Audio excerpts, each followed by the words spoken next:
Hi guys, I'm back again today with another video, and today we are checking out why people in Sweden are happier than we are.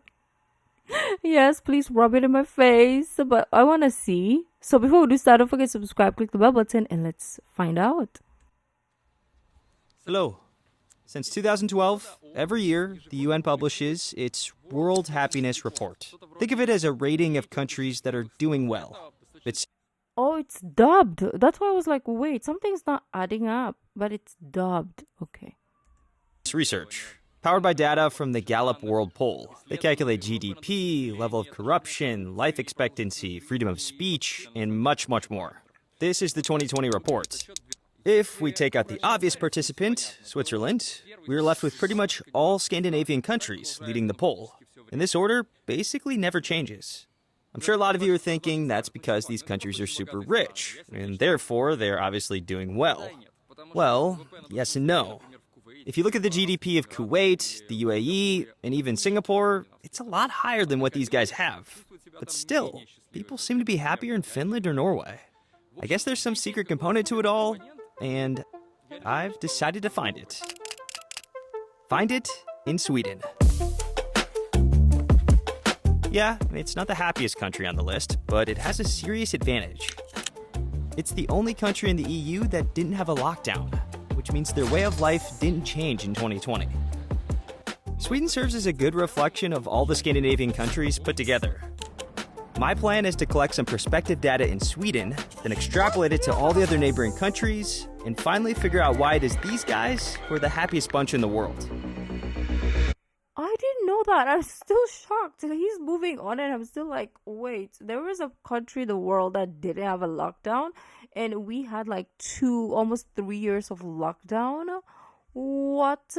Like, you can see how far behind we are because, like, the rest of the world was like living, and we still were in lockdown. And even when we got out of lockdown, we still had to wear mask and like a face shield. It was a lot. Don't worry, I won't bore you with a flood of applied sociology. Right. Instead, as is customary YouTube tradition, let me give you a rundown of what to expect. In this episode, you will see Stockholm and Malmo. We'll check out interesting buildings, discover the local architecture and design. Oh, and we'll hack one of these buildings too. We'll check out lots of retro cars, investigate why Swedes buy garbage from Norway. Of course, we'll also tour the country a bit, talk to some great people, and all of this should hopefully explain why the Scandinavians are so happy with their lives.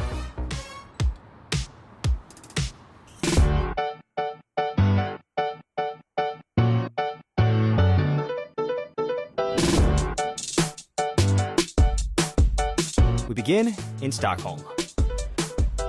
A city of cyclists, a peculiar underground that is often called the biggest art gallery, and of course, the Nobel Prize, presented in this building. I don't want to dive into Stockholm just yet, but just let me give you a quick taste. This is my second time here, and luckily it's summer, because last time it was winter and very, very different.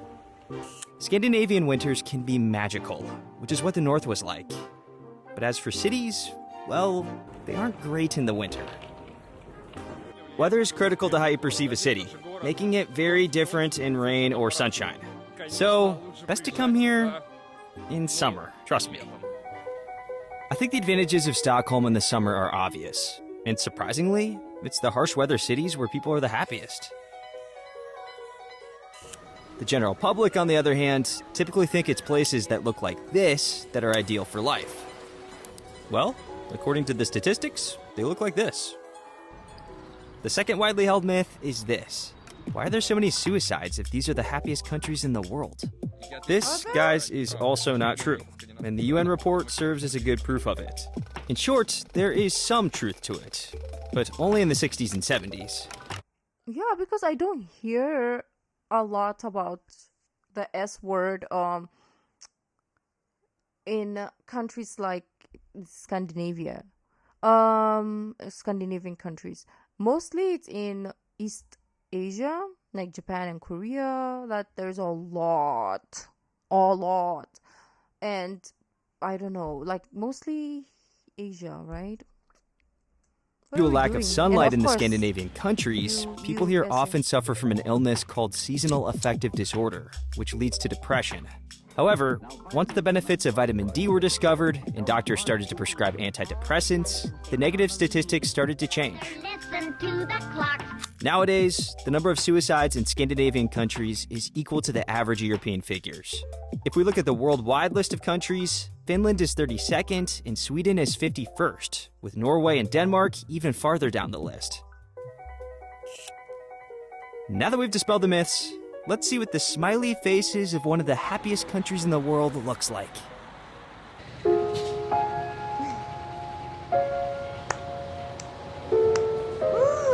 happy, huh? My first impression, calm. these guys don't look that happy. It's definitely not the typical dolce vita in Italy or Spain, where people start their mornings with a glass of wine. Если швед счастлив, то ты не видишь лицо. Как бы я сейчас метро поехал, и все вот так сидят. I guess this serves as a key to understanding the local satisfaction with life. And in order to really understand the Swedes and learn their lifestyle, I need to introduce you to a local term. It's called lagom, which stands for moderate, adequate, and just right. This is the quintessential Swedish behavior, a philosophy of life. And it means that everything in life must be moderate. There are even a bunch of books on this that describe all aspects of life, from health and emotions to your social behavior. Put another way, the word is defined as a sort of balance and equilibrium. Diving deeper still, it's about saying no to things you don't need and not showing off. It's the search for the perfect balance. Swedes seek out balance in everything: the work-life balance, savings, their attitude to fashion, the home, and much more. So let's figure out how it correlates with happiness and how we can employ this in our everyday lives. We begin with society at large. These countries are known by their middle class, relatively equal income, but most importantly, the attitude people have towards each other. И суть в том, как я понимаю, что This is very important. We need to adapt this in our culture, to be honest, because the amount of people that like this status, but they cannot afford it, it's a lot.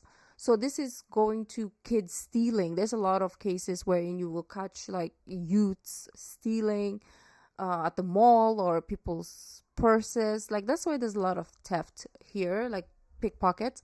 Because of that, they want to have the latest phone. They want to, they want to all that stuff. That's why a lot of people go into debt, because they like this the feeling of being looked as rich, right? But then they don't have the money.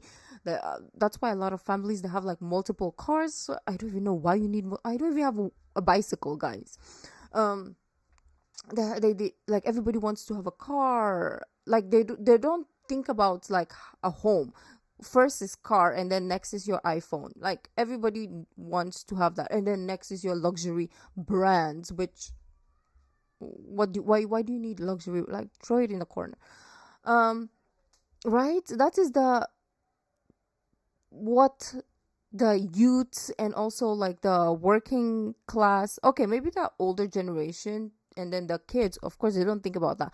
But our generation and then the younger generations, that's all they care about. Oh, I need a car to show off. I need a phone, the latest iPhone. Like every new iPhone, they need to have it. And then I need like, my Gucci bag to show off, and my Gucci t-shirt or Prada, Chanel, Louis Vuitton, whatever. Like what? I don't know what they're doing. не лучше, никто не хуже. Вот все где-то в золотой серединке, скажем так. Никто не выпендривается, да, и таких не любят. In other words, modesty means happiness. Showing off and wearing things like extravagant diamond watches is all very foreign to the Swedes. You just don't show your supremacy, since it might cause discomfort to other people. Equality serves as one of the main pillars of Swedish society, and they absolutely hate it when you demonstrate financial superiority, greater knowledge, or simply dress better. Swedes are super trendy but very casual at the same time, so you won't see anything flashy here. A good example of lagom is the Swedish clothing brand H&M. That is my home. Like Forever 21 and H&M is my home. Like, I am thinking, right, why will I spend a lot for clothing that probably I will never wear in a long time because I'm gonna gain weight, or I'm a clumsy person, right? Like a white t-shirt for me, it's only for the house because I am clumsy. I'm gonna spill something. And I buy clothes that I will not cry if I have to throw it away. Why will I spend for like 1,000, let's say, piece of clothes, like a t-shirt, $1,000 let's say, for a t-shirt, and then I'm gonna spill everything on it, and it doesn't make sense. It's stylish and inexpensive, and it makes you look good without standing out. Exceptions to the rule do exist, of course, but they seem to kind of prove the Swedes' point. The same goes for vehicles, as throughout my trip, I only saw a few number of fancy cars, although I feel that those were probably the foreigners. In general, people here tend to choose more standard cars, while some prefer bikes instead.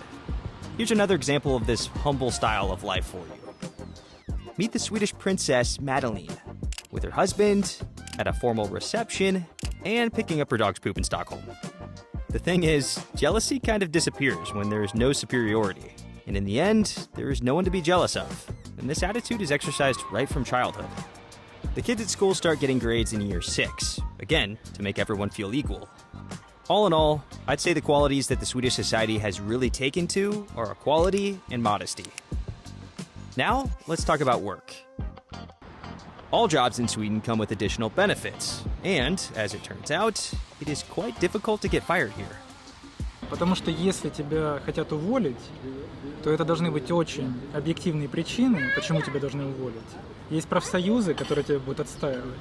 И даже если тебя увольняют, то есть с тобой пытаются даже полюбовно договориться. То есть известные случаи, тебе просто говорят: слушай, мы тебе выплатим полугодовую зарплату. Уйди, пожалуйста.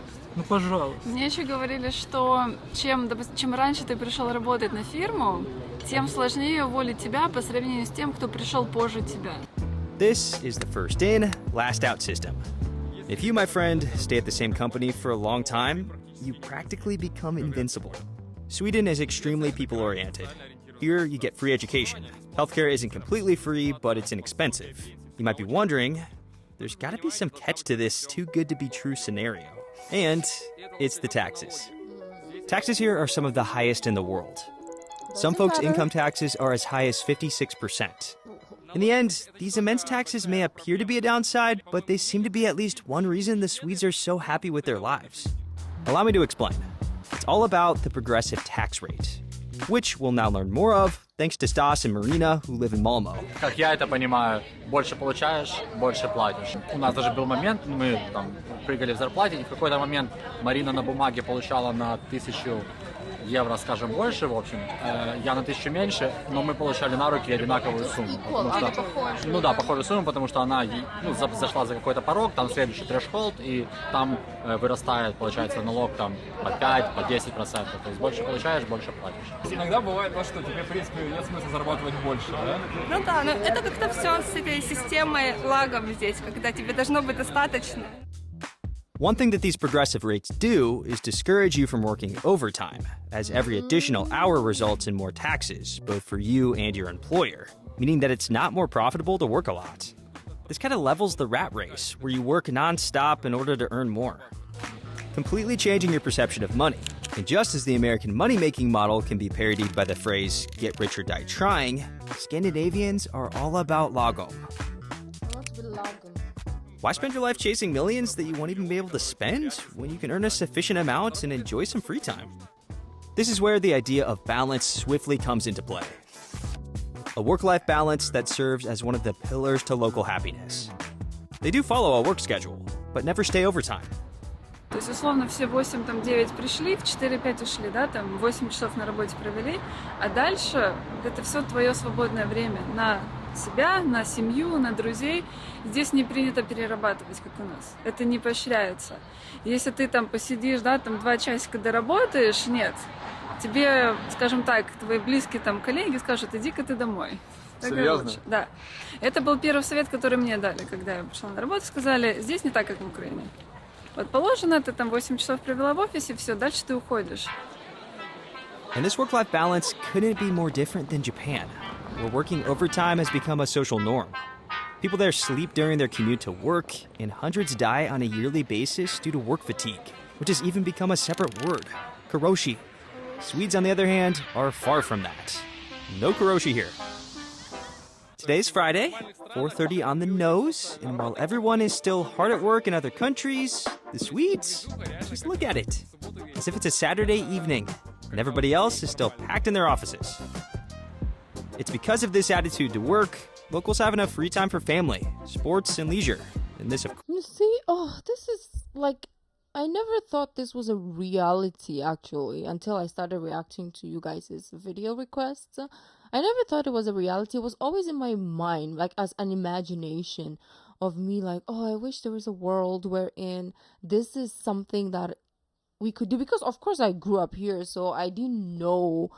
I thought everyone in the world is exactly the same. Like, everybody was like stressing about work. Everybody, like, I thought it's only like the millionaires and the billionaires that I can afford this lifestyle. I was always thinking, no matter where I am in the world, life is gonna be like, oh, I have to like work extra hours, and I have to be like, oh, in this draining environment, because this is what I want, like the lagom, easy, equality, like, like, just relax, chill. You don't think about the branded stuff. Like, you don't need that. Everybody's gonna be 6 feet under one day. Like, you're not gonna bring all your diamonds and bling bling. Like, relax, right? Enjoy the moment. Be in the present. Spend time with the people you love, the things you love to do. And yeah, but I never thought that was like a reality for some people. And as I'm watching all these videos, I'm like, I'm born in the wrong freaking world. Maybe the reason is so that I can figure out how to go to that world. Right? The universe is like, okay, this is your dream. I'm gonna make you work for your dream, right? affects your satisfaction with life. В этой стране не разбогатеешь, но жить можно на хорошем уровне. In other words, it's the perfect balance of it all. Interestingly, this idea does not only resonate with society, but also Swedish companies and concepts that the Swedes gave to the world. Let me show you. I just couldn't help but present the next subject in a creative way, because it's one of my favorites. It's Swedish design and architecture. With the words art effect.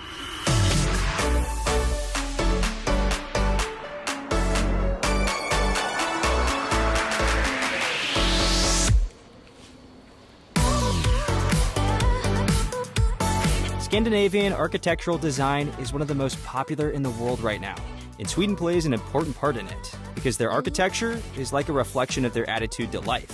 Minimalistic building design, nothing over the top, no decor, and it still manages to look stunning. And the Stockholm Underground follows the same principles. The locally known tunnelbana was built inside granite rocks, and instead of decorating it, the Swedes painted the walls in bright colors, and now have one of the most unusual and memorable underground metros in the world. Functionality meets simplicity. Sweden's largest furniture manufacturer also follows these same principles. And yes, I am referring to IKEA.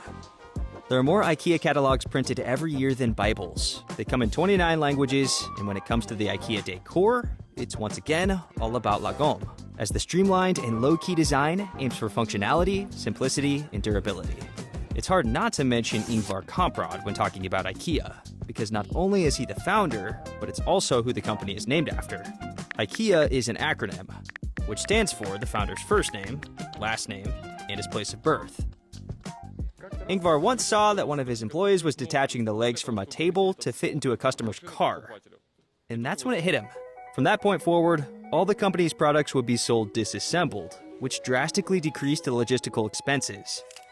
Kamprad was a billionaire, one of the richest people of his time, but was also known for thrift, as if he was from the year 2050. He always flew economy, made his employees use both sides of the paper, and drove around in a 15-year-old Volvo. This exact one. apparently there was even an incident when Ingvar wasn't allowed access to a gala to receive his Businessman of the Year award because he took the bus and security didn't recognize him. Perhaps it's quite a peculiar behavior for someone worth $50 billion, but then again, it's all about the Swedish modesty, isn't it? Oh, and let me show you a couple of buildings that caught my eye.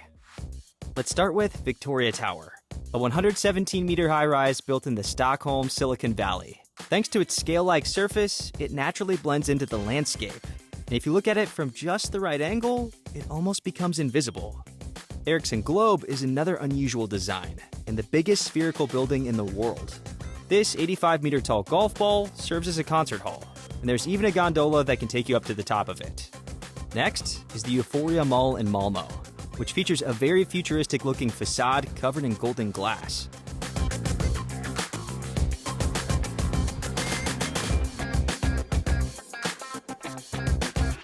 Finally, the most recognizable skyscraper in Sweden, the Turning Torso, a 190-meter building that for a long time has been considered the tallest building of its kind in the world. Today, it's still the tallest building in Scandinavia and a postcard site of Malmo. As for my two favorites, allow me to enlighten you a bit with the Stockholm Public Library. It's nearly 100 years old, but thanks to its design, it looks like it belongs amongst the modern architecture.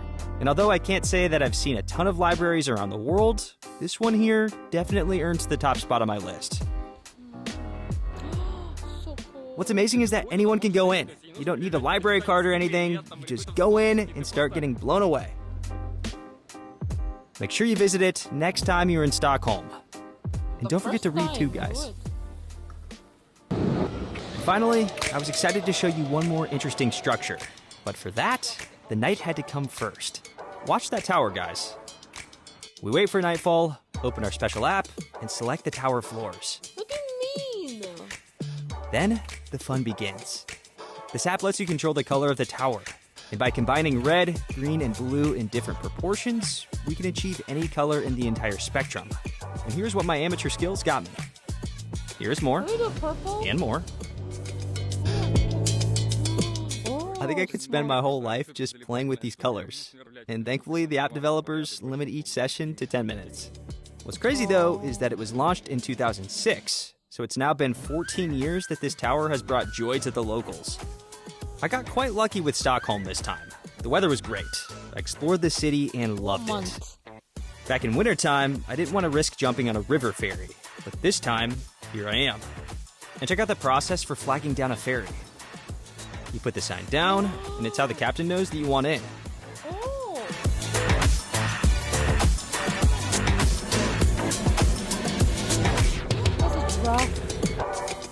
And seeing Stockholm from the river ferry is something you guys should definitely try.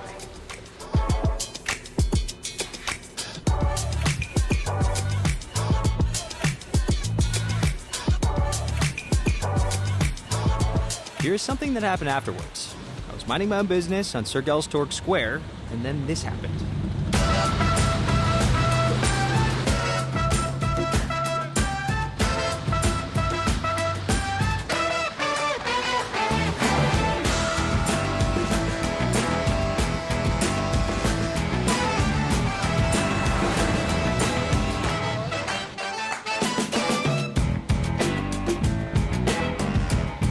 Honestly, I was surprised. It was like a vintage rally. In Sweden, guys. A place where people don't show off and drive boring cars.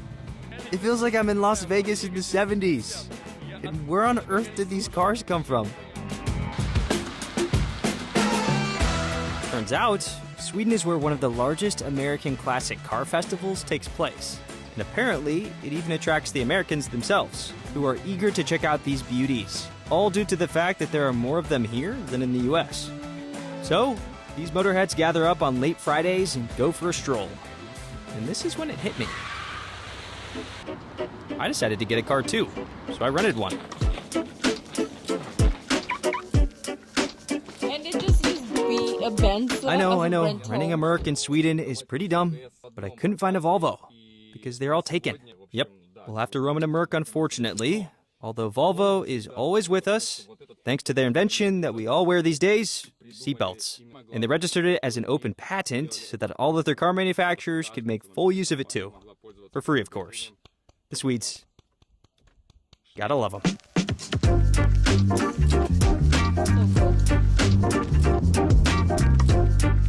We're now in a very interesting place, and it's where I'd like to talk about something that the Swedes really excel at, even more than the rest of the world. It's recycling.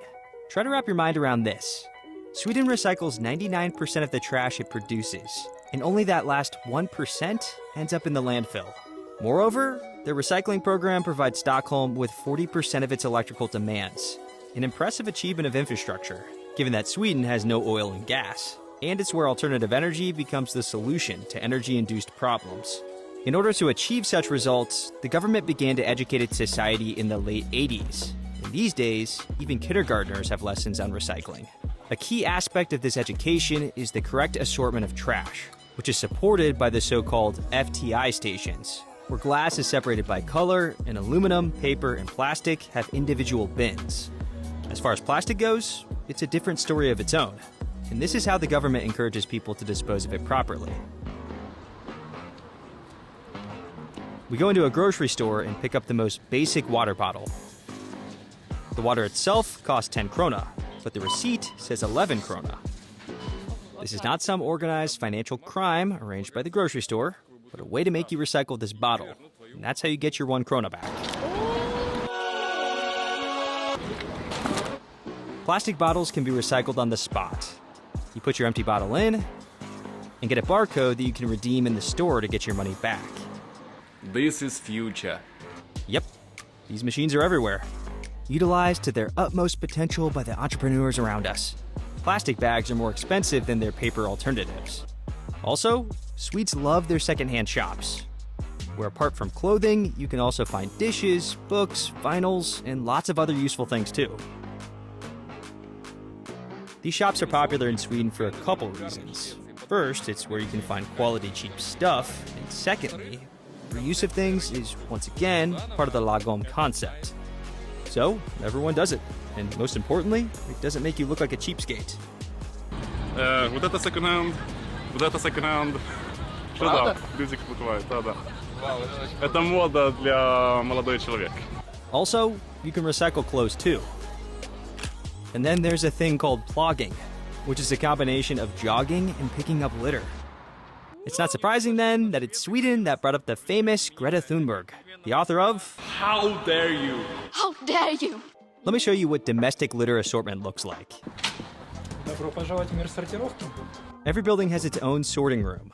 And while food waste goes into dedicated paper bags, here's the best part. На каждый такой мешочек, который ты собрал с пищевыми отходами, автобус на биотопливе может проехать 4 километра. I completely forgot to mention that buses here run on biogas and biodiesel, which in turn looks roughly like this. Yep, it's just your average compost.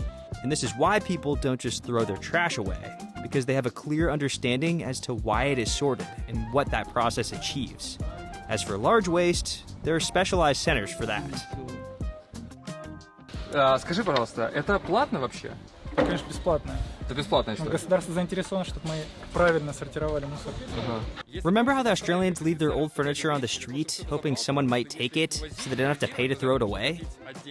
Well, Sweden is the opposite. You throw your stuff away for free. You just bring it to a specialized location.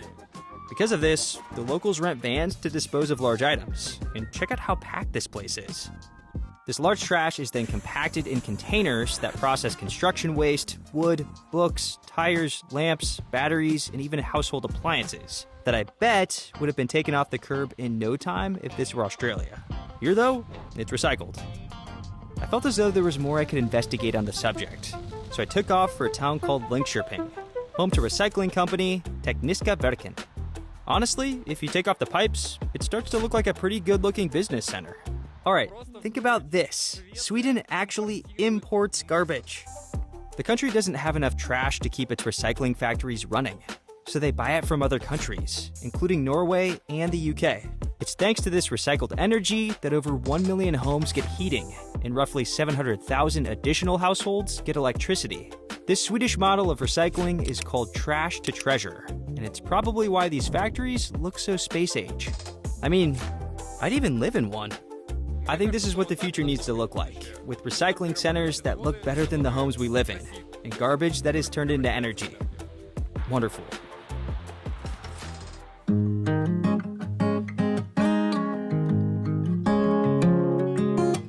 Just when I started to think our investigation of Sweden was complete, I realized that there was one more thing to highlight regarding the happiness of the Swedish people.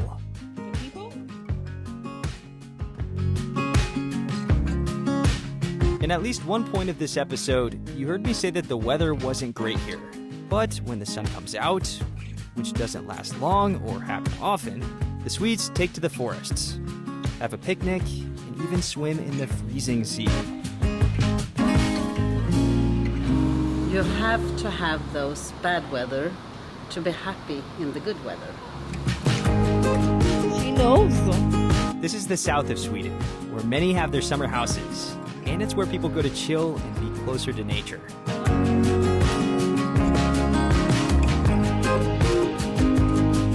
Those who don't have summer houses become resourceful and pitch a tent, and according to the Swedish laws, you can camp wherever you want, including the national parks.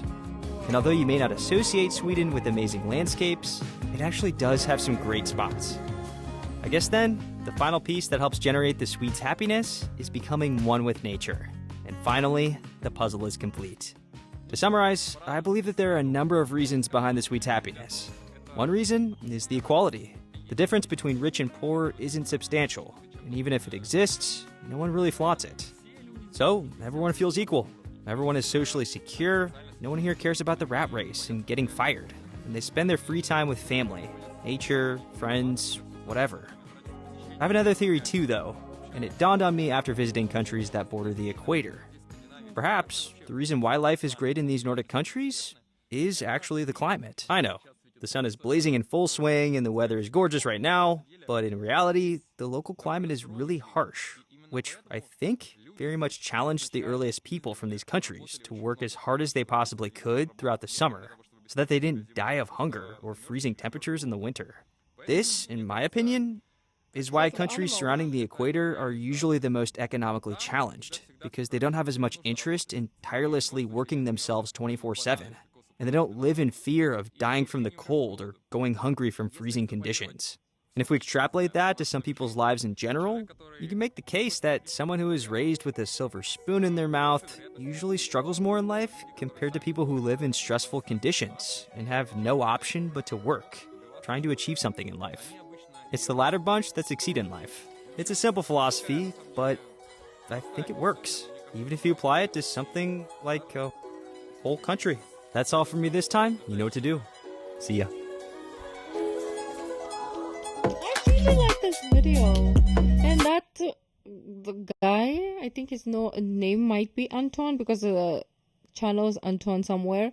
So he looks like Chris Martin, Coldplay Chris Martin. But anyways, like every time I looked at him, I was like, wait, am I watching Chris? But why is he on? But anyways, this video is very insightful. They give us a lot of details. Some of the details we already knew, of course. And it just looks like this is how life should be. That's what I like. My takeaway mostly from this video is this is how life should look like for everyone. But I mean, this is someone's life, yes, which is good, great, have fun, enjoy, you know.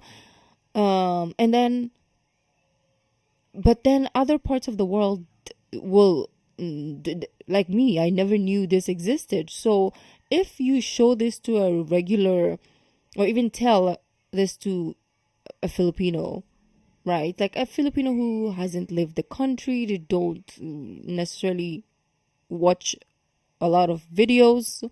They're just like working and, you know, feeding their family and all that stuff. If you tell them this is someone's life, they will be like, oh, yeah, I can see that, but those are like billionaires, aren't they? Or millionaires, the person would say. Or those are like, you know, famous people. Like, no, this is a regular person. And you're like, No, it's impossible. Like, we would have never guessed that this is something that actually exists for normal people in another side of the world. It's crazy. But anyways, beautiful people, thank you, and I will see you tomorrow. Bye.